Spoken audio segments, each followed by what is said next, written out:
Chapter 1. The Chocolate Room.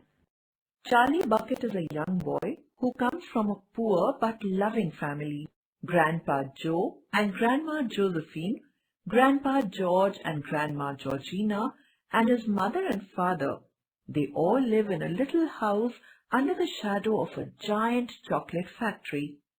Charlie used to spend most of his time dreaming about the chocolate that he loves but usually can't afford. His grandparents are not well and stay in bed all day long.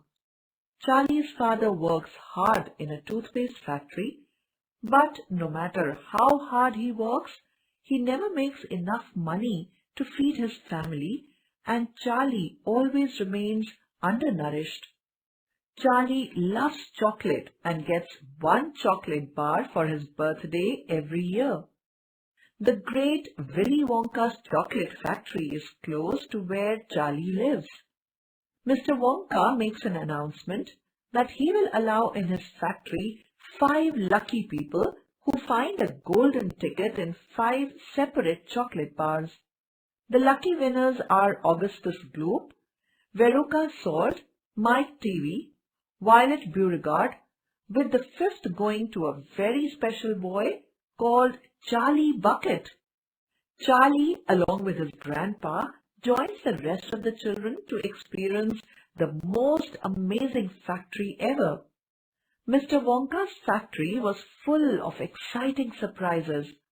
As soon as they all entered the most beautiful room, they saw a lovely valley with green meadows and a tremendous thundering waterfall.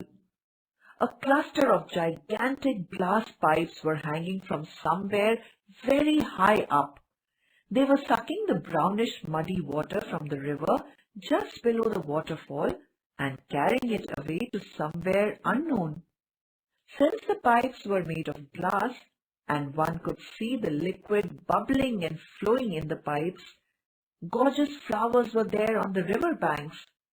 Mr. Wonka pointed at the brown river with his cane and told them that this river is made of chocolate enough to fill every bathtub and swimming pool in the country.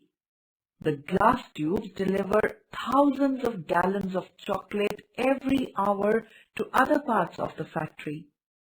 Seeing all this, the visitors were dumbfounded. He continued that everything else in the valley was also edible, including the grass they were standing on, and invited each of them to try a blade. Everyone bent down and picked one blade of grass, except Augustus Gloop, who took a big handful.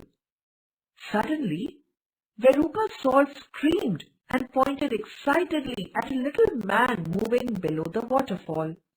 As they all continued to look at the unusual sight, more of the little men appeared. They then whispered and pointed at the children above them. Then they burst into laughter. Charlie had a doubt whether they were real people. Mr. Wonka told the group that they are real people